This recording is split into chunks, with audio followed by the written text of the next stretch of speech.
She needs a cuddle at the moment. Oh, she wants to get up on the table. There we go. Oh. Okay, can you just pop down off? Sorry, baby. Thank you. Welcome back.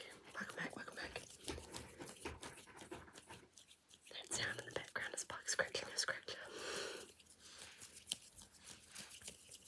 And she's just settled down, so hopefully we can get into this with a little bit less interruption. But welcome back to the insofar unnamed channel.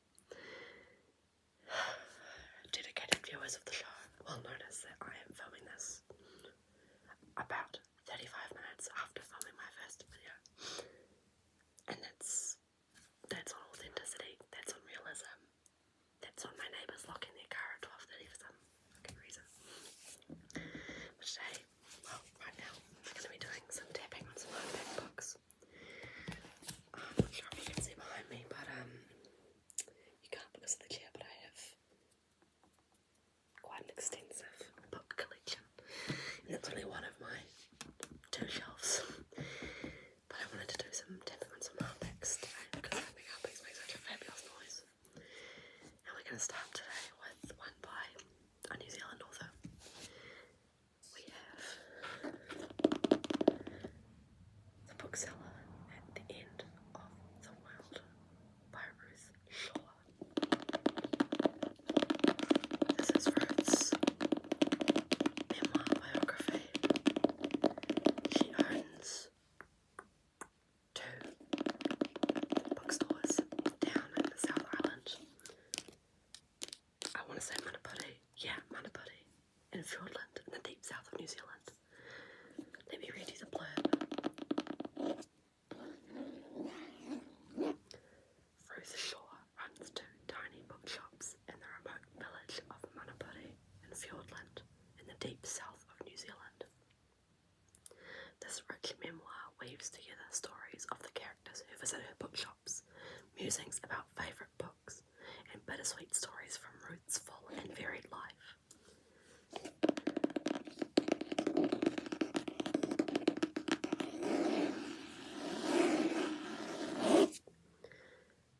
She sailed through the Pacific for years, been held up by pirates, worked at Sydney's King's Cross with drug addicts and prostitutes, campaigned on numerous environmental issues, and worked the yacht Breaksea Girl with her husband Lance.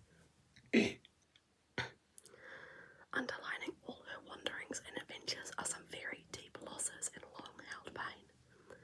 Balancing that out is her beautiful love story with Lance and her delightful sense of humour.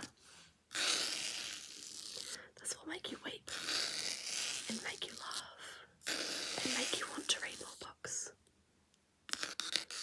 and make you want to visit Ruth in her 2 wee bookshops. I have been wanting to read this for a long time, and I had it on my TBR for maybe a couple of years. I think this came out in 2022. And then my partner and I had a couple of friends over for dinner, and they both had read this book and were talking to me about it. And they'd also been in the South Island on a trip, and had been to Manapuri and gone to the 2 bookshops in question and met Ruth Shaw. And one of the 2 people in the relationship, her name's C, she felt like she was meeting a hero. That's how much she loved this. And so when I went to visit one of my good friends on Waiheke at the start of this year, we popped into Paper Plus and I grabbed a copy of this and charged through it in maybe 30 hours. Perfect beach read.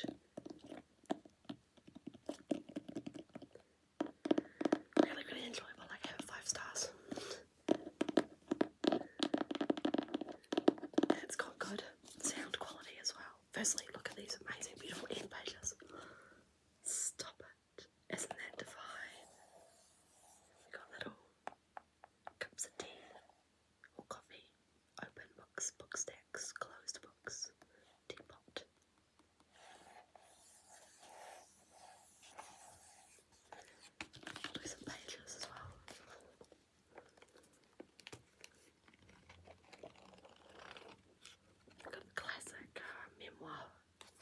pictures in the middle.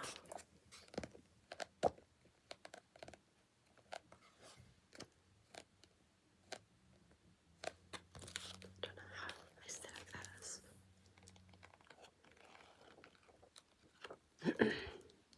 And of course, because this is kind of a very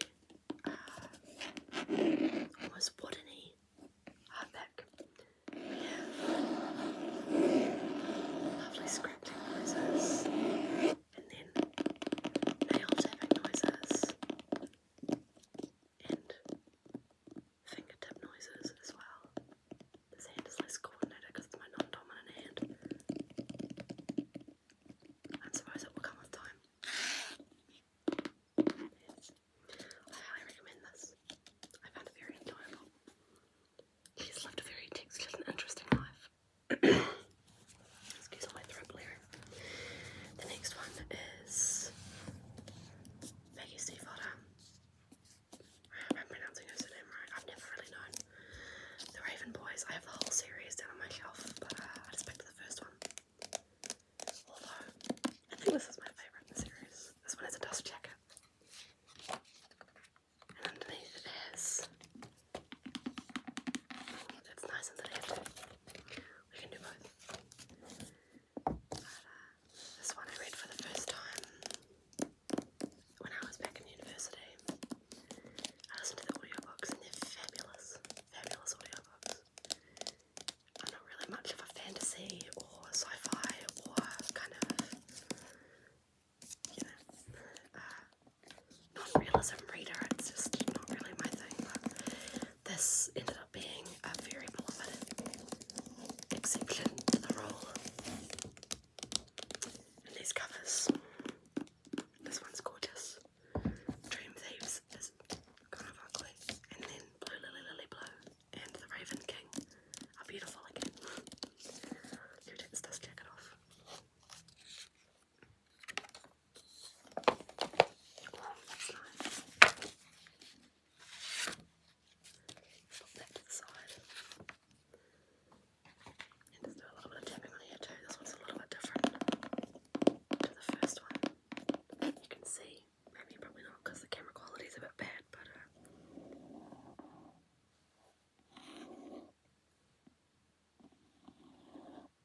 I missed a little bit there.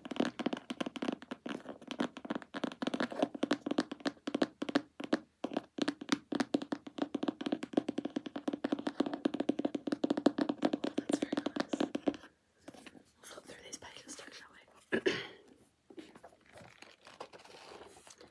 I think I've never actually read these as physical books. I've read the whole series twice and done audiobooks both times, and so when I first got my hands on my copies of these books, I was simply shocked, nay, appalled by how Aglenby is spelled. I mean, I guess it makes sense looking at it, but it's just not what I pictured. So I'll put that one off to the side. I have one more here. This is another one. It's a bit older, but it's an author that I love with all my heart. You could never make me hate this man. And that, of course, is John Green. Turtles All the Way Down by John Green. That's just first and foremost.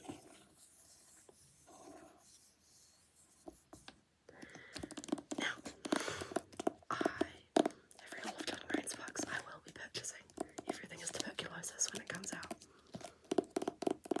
He was my very, very favourite author back in high school. I would still call looking for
It's just gorgeous.